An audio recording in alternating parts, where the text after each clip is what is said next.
Governors కూడా ఉన్నారు యేసుక్రీస్తు పుట్టిన దినాల్లో. రాజు అయితే హేరోదు ఆ ఏ దేశం, దుయోదా దేశంలో, ఏ ప్రాంతంలో, బెత్లెహేము ప్రాంతంలో యేసుక్రీస్తు పుట్టిన పిమ్మట అని వ్రాయబడింది. అంటే ఆయన పుట్టాడని కదా అర్థం. అక్కడ పుట్టిన పిమ్మట అంటే పుట్టాడని అర్థం. ఆయన పుట్టిన పిమ్మట తూర్పు దేశపు జ్ఞానులు ఆయనను చూడడానికి వచ్చారు. వచ్చిన వారు తూర్పు దేశపు జ్ఞానులు, అంటే అరేబియా ప్రాంతం నుంచి 3 దేశాల నుంచి ప్రజలు యేసుక్రీస్తుని చూడడానికి వచ్చారు. వాళ్ళకి ఎలా తెలుసు? వారి జ్ఞానులు గనుక, అందుకే వారి జ్ఞానులు అన్నారు. వారికి ఎలా తెలుసు, ఏ రీతిగా తెలుసు అంటే జ్ఞానులు కనుక. వారి దేశానికే జ్ఞానులు, వారు ఉన్న దేశానికి వారే మెయిన్ ప్రధాన జ్ఞానులు. వారి జ్ఞానం కలిగిన వారిని చెప్పడానికి ఎంతకంటే గొప్ప నిదర్శనం లేదు. వారి జ్ఞానం కలిగిన వారిని ఎలా చెప్పొచ్చు అంటే, ప్రపంచానికి మూల పురుషుడైన యేసుక్రీస్తే నిజమైన దేవుడు, ఆయనే రాజు. ఆయన పుట్టినవాడు సామాన్యుడు కాదు, రాజు. ఆ రాజును చూడడానికి మేము వచ్చాం. ఆయన ఎక్కడ పుట్టాడని ఆ దినాల్లో, ఆ రోజులో సామాన్యంగా ఆ లోకానికి సంబంధమైన రాజునే వచ్చి అడిగారు జ్ఞానులు. ఆమె అది చాలదా పుట్టినవాడు రాజు అని? అప్పటికీ ఆ దేశానికి రాజు హేరోదు అయితే, ఆ హేరోదు రాజు దగ్గరికి వచ్చి యూదులకు రాజుగా పుట్టినవాడు ఎక్కడా అని అడిగారు. అంటే అతడు అప్పటికి ఆ దేశానికి, ఆ ప్రాంతానికి రాజు ఏమో కానీ, ఈయన అడిగిన రాజు ప్రపంచానికి రాజు.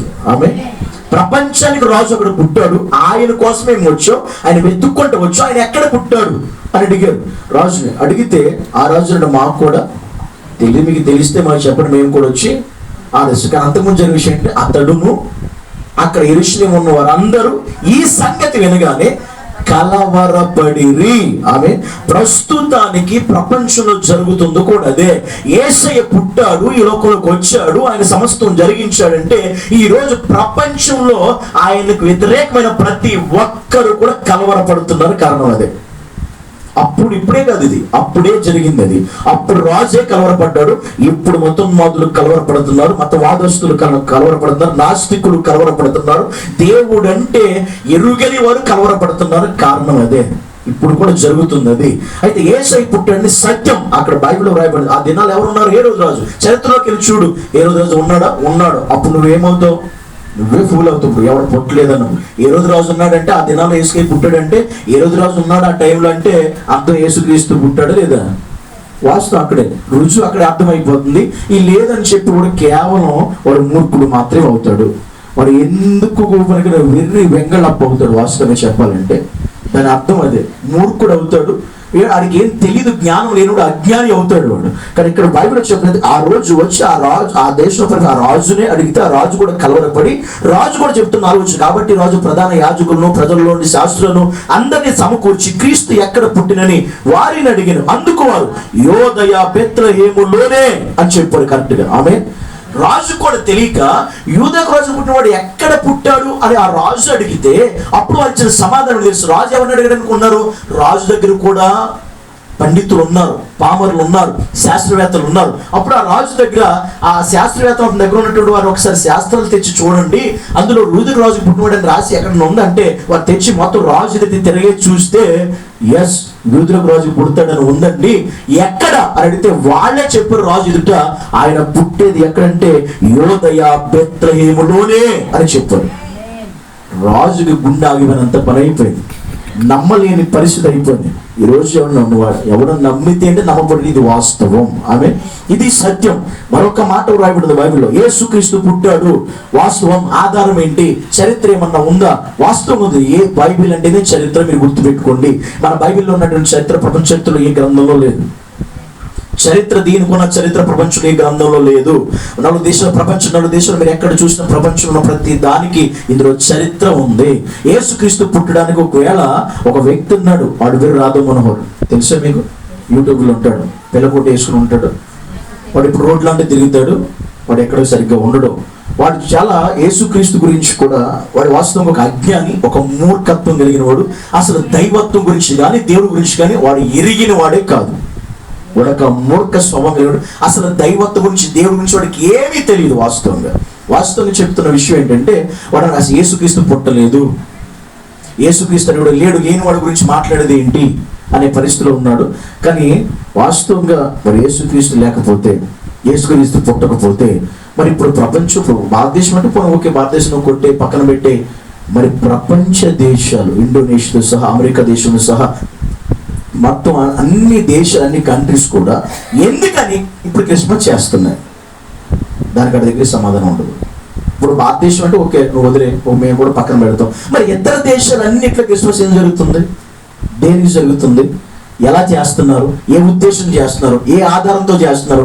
ఎందుకని చేస్తున్నారు? ఏ టైప్లో చేస్తున్నారు అని ఆలోచిస్తే వీడు పెద్ద ఫూల్ అవుతాడు ఖచ్చితంగా, కన్ఫర్మ్ అనమాట. ఎందుకంటే వీడికి అక్కడ వరకు కాదు, వీడికి ఎక్కడెక్కడే తిరుగుతున్నాడు, ఎక్కడెక్కడే ఈ పోస్టులు ఇవన్నీ చూసి రోడ్లను తిరిగి ఇదే పనిడికి. ఇంకా ఏదైనా ఒక పోస్టులు చదువుతాడు, మళ్ళీ వాగుతాడు, మళ్ళీ ఎవరిని చదువుతాడు, మళ్ళీ మాట్లాడతాడు. మీకు ఇంకొక మాట చూపిస్తాడు, ఆధారం ఉందా? ఎస్, ఖచ్చితంగా ఆధారం ఉంది. లోకసువార్త 2:1 చదవండి. లోకసువార్త 2. ఆ దినములలో సర్వలోకానికి ప్రజా సంఖ్య రాయవలెనని కైసరు ఐగుప్తు వలన ఆజ్ఞ ఆయను.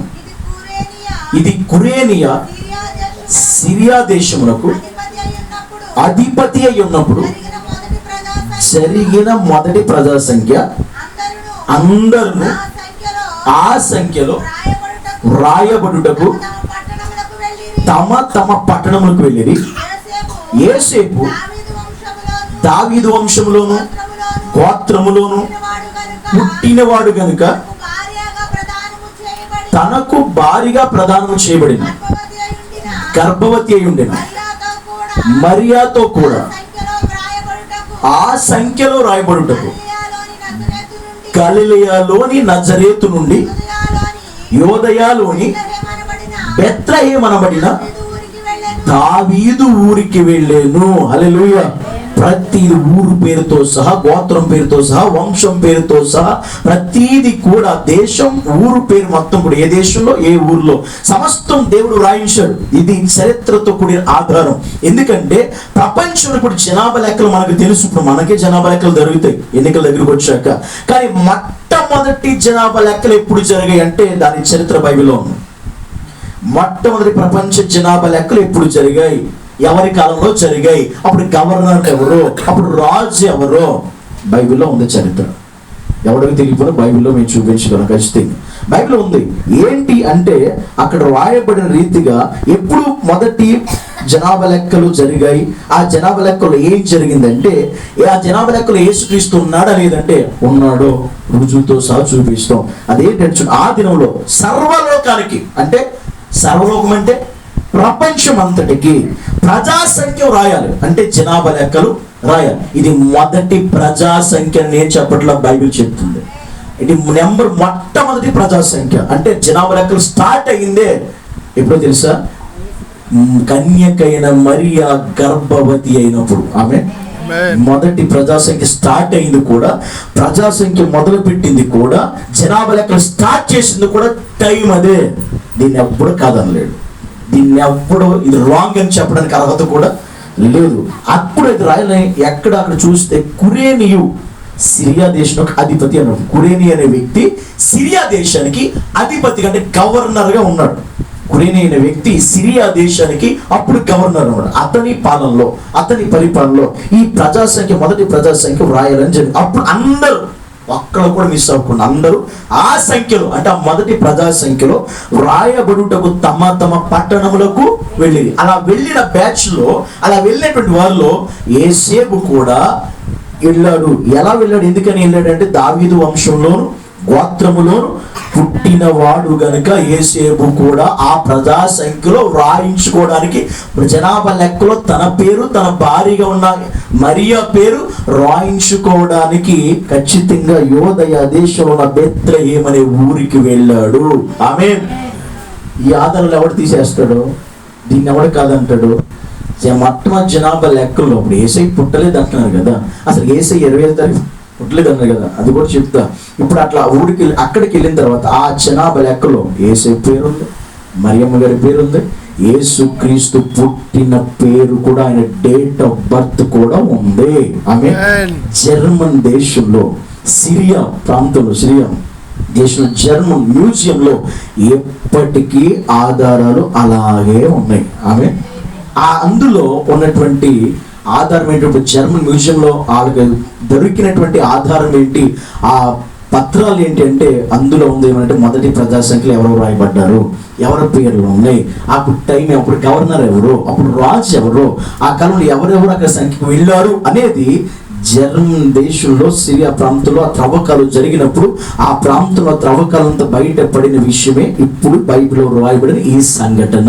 ఆమె ఇప్పటికి వెళ్ళినా అక్కడి ఆధారాలు ఉన్నాయి, ఈ చరిత్ర ఉంది, ఇప్పటికి వెళ్ళి తెలుసు. ఆ చరిత్రలో, ఆ గ్రంథంలో, ఆ జనాభా లెక్కలో యేసేపు కనపడతాడు, మరియ కనపడుతుంది.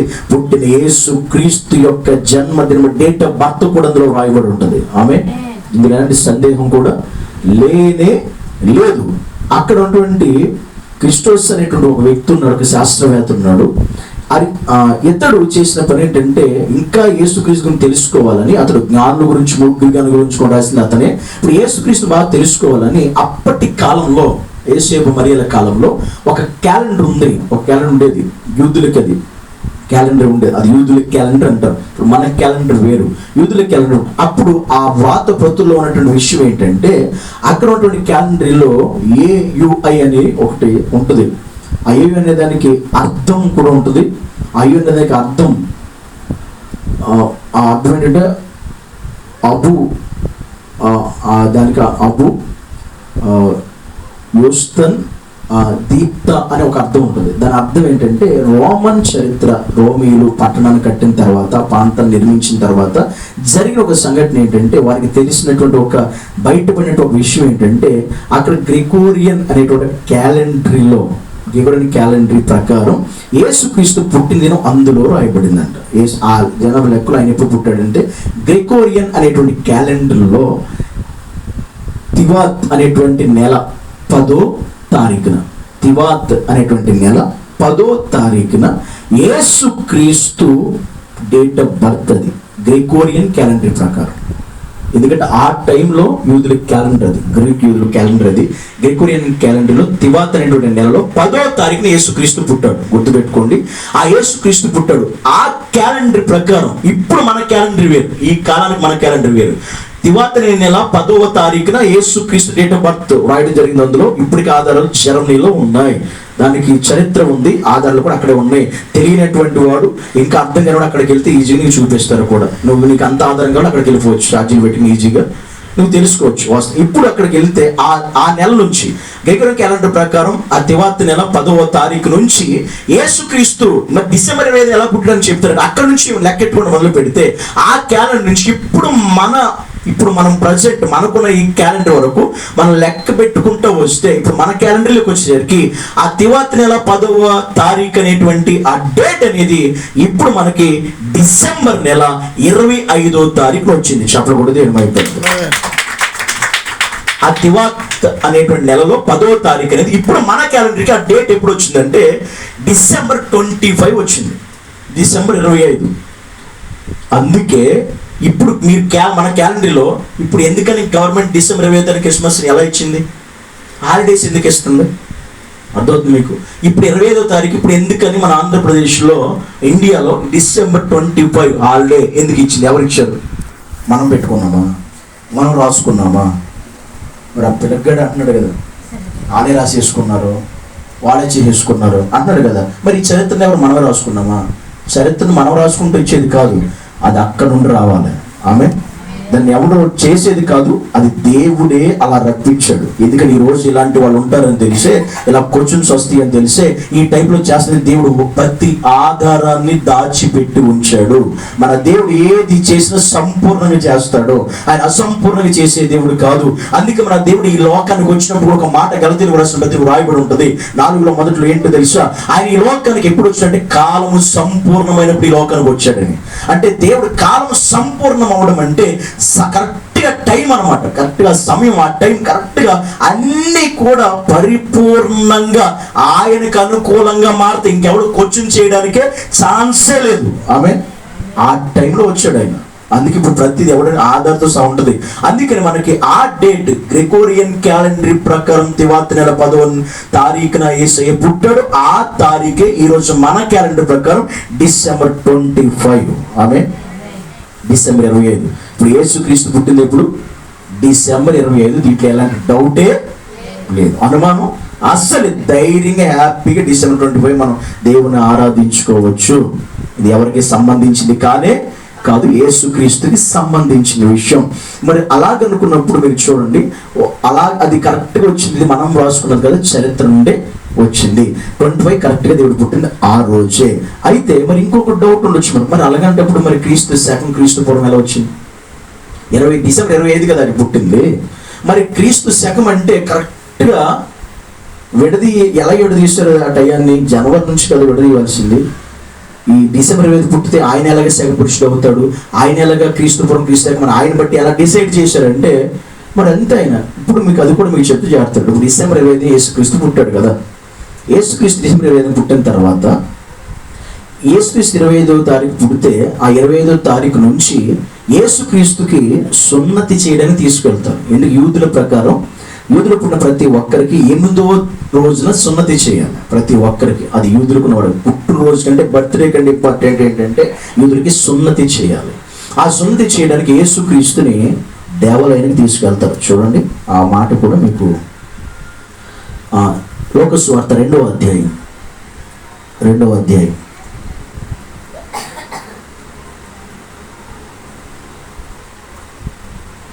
33వ వచనం.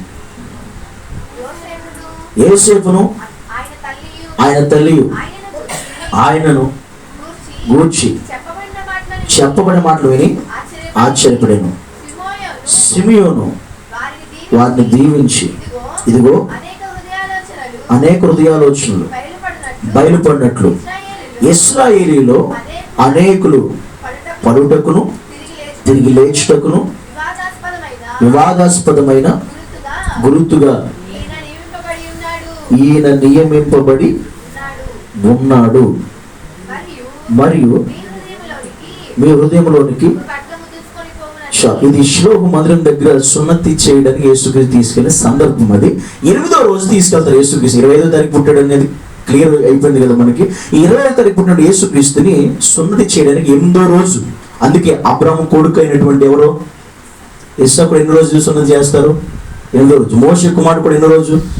మోషే కుమారుడు కూడా 8వ రోజు సున్నతి చేయకుండా మర్చిపోయిన సందర్భంలో ఇడిపోతూ ఉంటుంటే దేవుని కోపం మధ్యలో అడ్డుకుని చంపేయడం ట్రై చేస్తే వెంటనే మోషే భార్య వెంటనే అక్కడ ఏం చేద్ది? రాయి ఒకటి తీసుకుని సున్నతి చేస్తారు. ఎందుకంటే అది చాలా ప్రాముఖ్యం యూదులకి. అంటే బర్త్డే కంటే కూడా సున్నతి చాలా ప్రాముఖ్యం ఇస్తారు. అందుకని యేసుక్రీస్తు 25వ తారీఖు పుడితే ఇప్పుడు వీళ్ళు 8వ రోజు అంటే ఇప్పుడు 25, 26, 27, 28, 29, 30, 31 ఫస్ట్ ఒకటి ఎన్ని రోజులు అయింది? 8 రోజు. 25వ తారీఖు యేసుక్రీస్తు పుడితే అక్కడ నుంచి 8వ రోజు యేసుక్రీస్తు సున్నతి చేయడానికి తీసుకొస్తే ఆ సున్నతి చేసిన రోజు కూడా అక్కడ మెన్షన్ చేయడం జరిగింది. 8వ రోజు మనకేంటంటే January 1. చెప్పబోతుంది ఏమైపోయింది? నూతన సంవత్సరం. అర్థమైందా? క్రీస్తు శకం ఎలా వచ్చింది, క్రీస్తు పూర్వం ఎలా వచ్చిందంటే ఇక్కడ అర్థం అవ్వాల్సిన విషయం అదే. యేసుక్రీస్తు సున్నతి చేయబడిన రోజే మెన్షన్ చేయబడింది. అప్పుడే కరెక్ట్గా అదే టైంలోనే ఇయర్ సంవత్సరం అనే దాన్ని వాళ్ళు కౌంటింగ్ చేయడం ప్రారంభించారు. అందుకే ప్రపంచంలో ఏ రాజు గురించి మాట్లాడినా, ఏ చక్రవర్తి గురించి మాట్లాడినా, ఏ మేధావుల గురించి మాట్లాడినా, వాళ్ళ పుట్టుక మరణాల గురించి మాట్లాడినా క్రీస్తు పూర్వము చెప్పాలి, క్రీస్తు శకము చెప్పాలి. కారణం ఏంటంటే కరెక్ట్గా అదే టైంలో యేసు క్రీస్తు జన్మించాడు కాబట్టి. ఒకవేళ వాస్తవం ఇది వాస్తవం కాదు, ఇది తప్పు అంటే ఇప్పుడు ఎవరైనా మరి మొదట మనం చదువుకున్నాం కదా మన టెక్స్ట్ బుక్ లో, సోషల్ స్టడీస్ అందరికీ తెలుసు. ఇప్పుడు మీరు చదివే టెక్స్ట్ బుక్ లో సోషల్ స్టడీస్ క్రీస్తు శకం క్రీస్తు పూర్వం ఉంది. ఇంకేమైనా ఉందా? ఇదేముందా? ఇంకేమైనా ఉందా? మరి క్రీస్తు పుట్టలేదంటే ఈ పని మనలందరికీ కూడా ఒకటే ఉందా? మరి క్రీస్తు పుట్టబోదు, ఓకే క్రీస్తు పుట్టబోతే మరి ఏమన్నా క్రీస్తు శకం ఉండకూడదు, క్రీస్తు పూర్వం ఉండకూడదు. టెక్స్ట్ బుక్ లో ఏముండాలి? ఫస్ట్ నుంచి మొదటి నుండి సింధు నాగరికత నుంచి ఏముండాలి? టెక్స్ట్ బుక్ లో ఏముండ రాయబడాలి? శివుడు పూర్వం శివుడు శకం ఉండాలి కదా, లేదా విష్ణు పూర్వం విష్ణు శకం ఉండాలి కదా. చెప్పండి, అదే కదా ఉండవలసింది.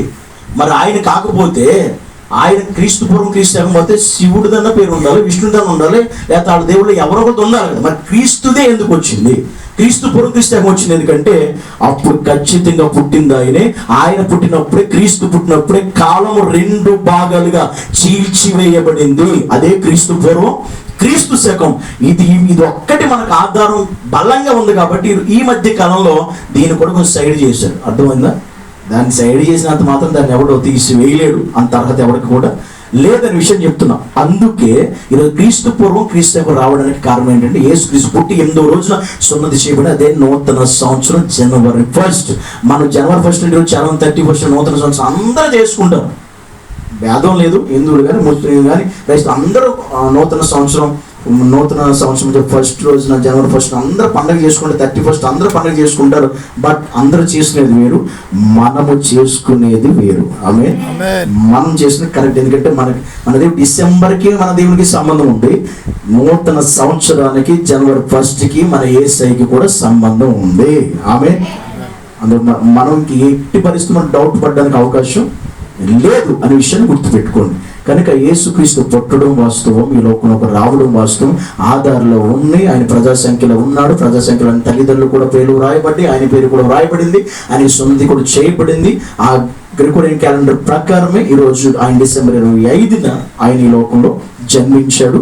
అది మనకు అందుకే ప్రపంచ గవర్నమెంట్ కూడా ఈరోజు దాన్ని ఆమోదం చేసింది, దాన్ని మన క్రిస్మస్ గా ప్రకటించేసి హాలిడేస్కి ఇవ్వడానికి కూడా కారణం అదే. ఇది పైన చరిత్రలో వచ్చిందే కానీ మధ్యలో ఎవడో పెట్టింది కానే కాదు అనే వాస్తవం మనం తెలుసుకోవాలి. ఇది ఎవరికి తెలియదు అంటే నేను చెప్తున్న రాధమ్మకి తెలియదు. వాస్తవం ఏంటంటే ఆడికి అంత నాలెడ్జ్ కూడా లేదు, అంత జ్ఞానం కూడా లేదు. అంటే మిడిమిడి జ్ఞానంతో బతికేస్తున్నాడు. రోడ్లను తిరిగితే ఏం తెలుస్తుంది? కొంచెం బైబిల్ చదివితే తెలుస్తుంది, దాని చరిత్రకి వెళ్తే తెలుస్తుంది. ఇప్పుడు వాడికి ఆయన తెలిసి జర్మనీలు ఉన్నాయి అని చెప్పి ఆధారంలో ఉంచేవాడికి ఆయన తెలుసా? ఇప్పుడు ఉన్నటువంటి మాటలు బట్టి వాడు మాట్లాడితే ఎవరి దగ్గర పడితే వాళ్ళ దగ్గర వాగేస్తే ఉన్నాడు, వాళ్ళ ఇంటర్వ్యూ చేస్తున్నాడు చెప్పేస్తున్నారు. కానీ ఈ బడబడి ఇచ్చిన వాడికి తీసుకెళ్ళిపోవాలి. ఎక్కడికి? జర్మనీ యొక్క మ్యూజియంగా తీసుకెళ్ళిపోతే అప్పుడు కళ్ళు తెరబడతాడు. కానీ ఆ డబ్బులు పెట్టుకుని మనం తీసుకెళ్ళచ్చు, పెద్ద ఇబ్బంది లేదు. ఎందుకు మనకు అనవసరంగా లాస్. వాడు డబ్బులు పెట్టుకుని సాధ్యం తీసుకెళ్ళి చూపించవచ్చు, రావచ్చు. ఇవన్నీ వాడికి తెలియదు కనుక వాడు మాట్లాడుతున్నాడు. దయచేసి అవి పట్టుకుని మనం కంగారు పడిన అవసరం అసలు మనం కలవరపడకూడదు. కలవరపడింది ఇప్పుడు ఎవరు? యేసయ్య పుట్టినప్పుడు చెప్పాలి. యేసయ్య పుట్టినప్పుడు జ్ఞానులేం కలవరపడలా, ఆయన చూడడానికి జ్ఞానులు కలవరపడలా, గొర్రెల కాపర్లు కలవరపడలా, ఎవరు కలవరపడలేదు. కలవరపడింది హేరోదు రాజు. ఎందుకని? ఏంటి, నేనే కదా రాజుని, మళ్ళీ ఇంకోటి రాజు ఏంటి? నేను ఉంటే ఇంకోటి రాజు పుడతామేంటి? ఆల్రెడీ నేను రాజుని పరిపాలిస్తున్నాను, ఇంకోటి రాజు ఏంటి అని అసలు ఆ రాజుకి అర్థం కాని విషయం అది. అందుకే కలవరపడ్డాడు. ఆ రాజే కాదు, ఆ మాట ఆ రాజ్యంలో అందరికి కూడా కలవరమే. ఇదేంటి రాజు గారు, మీరే రాజు నుండి ఇంకోటి రాజుగా పుట్టడం ఏంటి అంటే మీరు ఉండరు రేపు నుంచి ఆయనే రాజా అనే డౌట్ వచ్చేసింది. వీడికి డౌట్ వచ్చేసింది. వాస్తవం యేసయ్య పుట్టినప్పుడే రాజులు సైతమే కలవరపడ్డారు. అదే ఆయన పుట్టుకలో ఉన్న గొప్పతనం. యేసయ్య ఇప్పుడు మరొక విషయం మీకు చెప్తున్నా. ఎవరైనా ఈ భూమి మీద పుడితే, ఇప్పుడు చిన్నవారికి పుట్టినప్పుడు మన యేసయ్యకున్న ప్రత్యేకత ఏంటంటే ఆయన పుట్టినప్పుడే రాజు. ఆమె ఈ లోకల్ ఎవరైనా ఒక అధికారి అవ్వాలంటే, ఒక సీఎం అవ్వాలంటే, ఒక పిఎం అవ్వాలంటే, ఒక అధికారంలోకి రావాలంటే వాడు పుట్టాలి, పెరగాలి, స్కూల్కి వెళ్ళాలి, మళ్ళీ మొత్తం స్కూల్ అయిపోయిన తర్వాత మరి కాలేజీకి వెళ్ళాలి, మరి కాలేజీ అయిన తర్వాత మళ్ళీ ఏదో ఒకటి సబ్జెక్ట్ తీసుకుని మళ్ళీ చదవాలి, మళ్ళీ పిహెచ్డీ చేయాలి, మళ్ళీ అది మళ్ళీ రాజకీయాల్లోకి రావాలి, మళ్ళీ రాజకీయాలు వచ్చి మళ్ళీ ఓట్లు పడాలి, మళ్ళీ ఓట్లు వస్తే కానీ అది పిఎం అవడు, సీఎం అవడు, ఎమ్మెల్యేడు, ఎంపీ అవడు, ఎవడే అధికారంలోకి రాడు. ఇంత జరగాలి ఒక అధికారం అవ్వాలంటే. బట్ వీళ్ళందరూ కూడా పుట్టిన వాళ్ళే ఈ లోకంలో. ఇలాంటి వాళ్ళు మహామహులు, గొప్పవాళ్ళు బోడు మంది ఉన్నారు ప్రపంచంలో. కానీ యేసయ్య మాత్రం ఆయన పుట్టినప్పుడే రాజు. చదువు కూడా తీర్మానిపడతాం, ఆయన పుట్టినప్పుడే రాజు. ఈ చరిత్ర ఎవరికి లేదు. ఇలాగైనటువంటి వ్యక్తి ఎప్పటివరకు ప్రపంచంలో ఏ ఒక్కరు లేరు. పుట్టినప్పుడే ఆయన రాజు అని చెప్పబడిన ఎవరైనా ప్రపంచం ఉన్నారంటే ఒక్కడు కూడా కనపడ్డాడు. ఎవరైనా రాజు అయ్యాక రాజు అంటారు, సీఎం అయ్యాక సీఎం అంటారు, పిఎం అయితేనే పిఎం అంటారు. అప్పటి వరకు అని ఆ మాట అనే అనరు. కానీ మన యేసుని ప్రతి ఆయన పుట్టినప్పుడే యూదులకు రాజుగా పుట్టినవాడు ఎక్కడా అని అడిగారు జ్ఞానులు. ఆమె అది ఆయన పుట్టుకున్న గొప్పతనం. దేశపు జ్ఞానులు అప్పటికి యేసుక్రీస్తు పుట్టిన దినాల్లో ప్రపంచంలో ఇప్పుడు ఇన్ని ఖండాలు ఉన్నాయి. అప్పుడు 3 ఖండాలు ఉన్నాయి తెలుసు. యేసుక్రీస్తు పుట్టిన 3 ఖండాలు ఉన్నాయి మన ప్రపంచంలో, అంతకంటే ఎక్కువ లేవు. ఒకటి ఆసియా ఖండం మనది, రెండోది ఆఫ్రికా ఖండం, మూడోది యూరోప్ ఖండం. ఈ 3 ఉన్నది యేసుక్రీస్తు పుట్టిన ప్రపంచంలో 3 ఖండాలు ఉన్నాయి. అందుకే వచ్చింది కూడా ఎంతమంది జ్ఞానులు? 3. అంటే ఈ 3 కూడా ఎక్కడ వచ్చాడు? 3 ఖండాల్లో వచ్చాడు. యేసయ్య పుట్టినటువంటి వాడు ఇప్పుడు ఒక దేశానికి దేవుడా, ఒక ప్రాంతానికి దేవుడా, యావత్ ప్రపంచానికి దేవుడా? 3 ఖండాల్లో వచ్చారంటే జ్ఞానులు. ఇప్పుడు ఈ పుట్టినటువంటి వాడు ఎవరికి సంబంధించిన వాడు చెప్పాలి? ప్రపంచ సర్వలోకానికి 3 ఖండాలు ఉన్నాయి. ఇప్పుడు చెప్తున్నాను కదా, 3 ఖండాలు ఎక్కువ. ఇప్పుడంటే ఇంక ఖండాలు పెరిగినాయి కాబట్టి అప్పుడు యేసయ్య పుట్టిన 3 ఖండాలు 3 జ్ఞానులు వచ్చారు. అంటే అర్థం ప్రపంచానికి ఆయనే దేవుడిని అప్పుడే నిరూపణ అయిపోయింది. ఆమె అప్పుడే అయిపోయింది, ఇప్పటివరకు కాదు. ఇంకో విషయం ఏంటంటే యేసుక్రీస్తుకి చాలా మంది ఒక పదం, దానికి అర్థం కూడా చెప్పి నేను ముగిస్తాను. యేసుక్రీస్తు చాలా మంది ఇప్పుడు కూడా తక్కువ వాడికి దేవుడు అన్నా కూడా అది అనే ప్రతి ఒక్కడు మట్టి బుర్రగాడు తప్ప ఇంకేం కాదు. తక్కువ కులం ఎవడు అంటున్నాడు వాడి పరమ మూర్ఖుడే అని చెప్తాను. ఎందుకంటే రెండే విషయాలు చెప్తాను మీకు. దేవుడు యేసుక్రీస్తు పుట్టినప్పుడు ఆయన చూడడానికి ఆరాధించిన ఎవరు వచ్చారు? జ్ఞానులు, అంటే మంచి పొజిషన్లో ఉన్నటువంటి వాడు. రెండో కోణం గొర్రెల కాపరులకి. ఎవరికి? గొర్రెల కాపరులు అంటే కొంచెం సాదాసీదాగా సామాన్యంగా బ్రతికేటువంటి వాళ్ళు, కష్టపడి బతికేటువంటి. జ్ఞానులు అంటే వాళ్ళు హై పొజిషన్ ఇంకోళ్ళు. వాస్తవంగా లోక సంబంధాలు చూస్తే హై పొజిషన్లో ఉన్నారని అర్థం. గొర్రెల కాపులు అంటే సామాన్య పొజిషన్లో ఉన్నారంటే సామాన్యులు అని అర్థం. కష్టపడి పని చేసిన కూలినాలు చేసిన బతికేవాడు అని అర్థం. యేసుక్రీస్తు రెండు మందు ఎవరికి చెప్పాడంటే సామాన్యులకు చెప్పాడు. సామాన్యుల కంటే ముందు ఎవరు తెలుసుకున్నారో వారు రావడం లేట్ అయిందంటే జ్ఞానులు. ముందు దేవుని గురించి తెలుసుకున్నది ఆయన పుడతారని అర్థమైంది జ్ఞానులకి. ఆమె అంటే హై పొజిషన్ ఉన్న వాళ్ళకి. తర్వాత వాళ్ళు పుట్టి బయలుదేరి వచ్చేసరికి 2 సంవత్సరాలు పట్టింది. ఈ లోపు దగ్గరలో ఉన్నటువంటి గొర్రెల కాపుడు తెలుసు. అంటే యేసుక్రీస్తు పుట్టుక కేవలం సామాన్యుడికి కాదు, పెద్దవాళ్ళకి కూడా, గొప్ప వాళ్ళకు కూడా, ఉన్నతమైన వాళ్ళకు కూడా, హై పొజిషన్ ఉన్న వాళ్ళకు, రాజులు చక్రవర్తులు కూడా, వాళ్ళ పేదవాడికి కూడా ఆయన దేవుడే.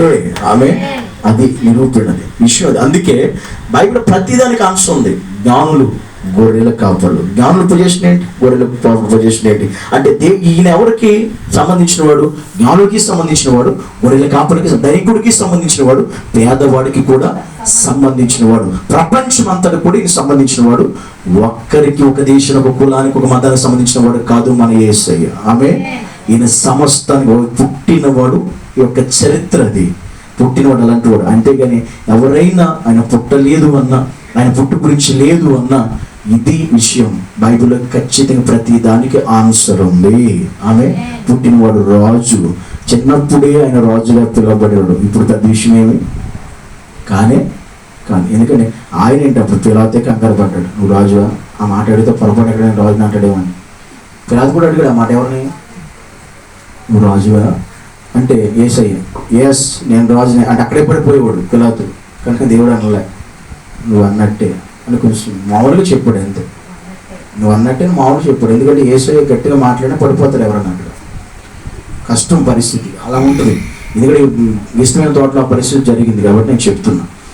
నువ్వు అన్నట్టే అన్నాడు అంటే నువ్వేది అనుకుంటున్నావు లోపల అది కరెక్టే అని అర్థం. అక్కడ నేనే రాజుని అంటే ఈ లోక సంబంధ రాజు నేను కాదు, నేను పరసంబంధ ఆత్మ సంబంధ రాజ్యానికి రాజుని అని అర్థం.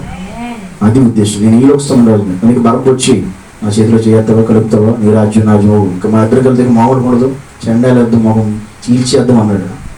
బరబ్బా, నువ్వు కత్తి పట్టుకున్నావు, కత్తితోనే పోతావు. బట్ నేను పట్టుకున్నది కత్తి కాదు, దేవుని వాక్యం. అంటే ఆయన నీ రాజ్యం వేరు, నా రాజ్యం వేరు. నీకు నాకు సెట్ అవుతుంది బరబ్బా. నువ్వు అనుకున్నది రాజ్యం వేరు, నా రాజ్యం. నువ్వు అనుకున్న పొరపాటు పడుతున్నావు, నీది నాది ఒకటి, నాది వేరు, సెపరేట్ అన్నాడు దేవుడు. అందుకే ఆయన పుట్టడమే రాజుగా పుట్టాడు. పుట్టుకుతున్న రాజు పుట్టాడు. ఎవడైనా పెరిగిన తర్వాత పెద్దది కానీ మన యేసయ్య పుట్టుకుతున్న రాజు అనే విషయాన్ని గమనించాలి. అందుకని జ్ఞానులే ఆయన శిశువుగా తల్లిని చూశారు, శిశువుని చూశారు. ఆ శిశువునట్టు యేసుక్రీస్తు ఎదుట సాగిలపడి ఆయన పూజించడానికి కారణం అది. ఎందుకంటే వాళ్ళకి తెలుసు, ఎస్ ఆయన చూసినట్టు చెప్పేశారు, ఈయనే యూదులకు రాజు, ఈయనే మెస్సయ్య, ఈయనే రక్షకుడు, ఈయనే ప్రపంచాన్ని ఏలేటువంటి వాడు, ఈయన రాజ్యం యుగ యుగాలు తరతరాలు ఉంటుంది. ఆమె అప్పుడు డిసైడ్ అయిపోయింది. అది మన యేసయ్య పుట్టాడు. వాదనలు ఉన్నాయి. ఎక్కడ ఖచ్చితంగా ప్రజాసంఖ్య ఆయన పేరు ఉందా? ఉంది. ఆయన తల్లిదండ్రుల పేరు ఉందా? ఉంది. ఆయన పుట్టుక డిసెంబర్ 25 కన్ఫర్మ్ 25. ఇప్పుడు క్రీస్తు పూర్వం ఆయనే. అందుకే ఆయన సున్నతి జరిగిన రోజే నూతన సంవత్సరం. అప్పుడే కౌంటింగ్ ఇయర్ అనేది అప్పుడే కౌంటింగ్ చేశారు. అందుకే క్రీస్తు శకం అనేది ప్రపంచంలోకి అడుగు పెట్టింది, వచ్చింది. క్రీస్తు పూర్వం వచ్చింది. ఈ పేరు క్రీస్తు పూర్వం, క్రీస్తు శకం లేకుండా ఏ రాజు, ఏ చక్రవర్తి పేరు, డేట్ ఆఫ్ బర్త్, మరణాలు చెప్పే అవకాశం ఎవరికి లేదు, రాదు కూడా. దాన్ని ఎవరు మార్చలేరు. ఆమె కనుక మన దేవుడు, మనం నమ్మిన వాడు సర్వశక్తిమంతుడు, ఆయన రాజులకు రాజు, ప్రభు మన కొరకు తిరిగి రాబోతున్నాడు. ఆ సత్యవంతుడైన దేవుడు మన కొరకు రాబోతున్నాడు. ఆయన కొరకు మనం సిద్ధపడటమే మనకి మిగిలి ఉన్నటువంటి జీవితం. ఆమె కళ్ళు మూసుకుందాం, ప్రార్థన చేద్దాం. అందరం కూడా దేవుని ఒక నిమిషం ప్రార్థన చేద్దాం. మన యేసుక్రీస్తు నిజమైనటువంటి దేవుడు. ఆయన ఆరాధించే ఎలాంటి సందేహం మనకు అవసరం. ఎంతటి వాళ్ళు ఎన్ని రకాలుగా ఎన్ని మాటలు చెప్పిన, ఎన్ని పరిస్థితులు తీసుకొచ్చి మరి ఎన్ని రకాల దాన్ని మార్చడానికి ట్రై చేసిన, అది ఎవరి వల్ల కాదు, అది ఎవరు వల్ల అవ్వదు కూడా. అలా మాట్లాడేవాడు మూర్ఖులు, అజ్ఞానులే. యేసుని కలిగిన వాడే జ్ఞానం కలిగినవాడు. నిజదేవుని తెలుసుకున్నవాడే జ్ఞానవంతుడు. ఈరోజు నిజదేవుని తెలుసుకునేవాడు ఎవడైనా కూడా అజ్ఞానియే, జ్ఞానం లేనివాడే, మూర్ఖుడే, బుద్ధిహీనుడే. కనుక ఈరోజు ఆ గొప్ప వాళ్ళ కంటే కూడా ఈరోజు క్రీస్తుని కలిగిన మనం ధన్యులు. కనుక అలాంటి దేవాతి దేవుడు నీ కొరకు నా కొరకు ఈ లోకానికి వచ్చితే, అలాంటి దేవుని కొరకు మనం ఎలా బ్రతుకుతున్నాం, ఎలా జీవిస్తున్నాం? నీ కొరకు ఇన్ని ఆధారాలు పెట్టి నీ కోసం ఎంతగా ఆయన లోకానికి సమస్తం విడిచిపెట్టి వచ్చి, దేవుని వాక్యం అని విన్న రీతి మన కొరకు ఆయన సమస్తం విడిచిపెట్టి వస్తే నువ్వేం వదులుకున్నావు అలాంటి దేవుని కోసం? ఈరోజు అవసరమైతే మన జీవితాన్ని త్యాగం చేయాలంటే దేవుడి కోసం మన బ్రతుకుని పణంగా పెట్టగలగాలి కదా. అలాంటి దేవుని సన్నిధిలో ఎలా ఉంటున్నాం, ఆయన సన్నిధిలో ఎలా బ్రతుకుతున్నాం, ఆయనకి ఎలా భయపడక జీవిస్తున్నాం, భయం పడుతున్నాం, భయం లేకుండా జీవిస్తున్నాము.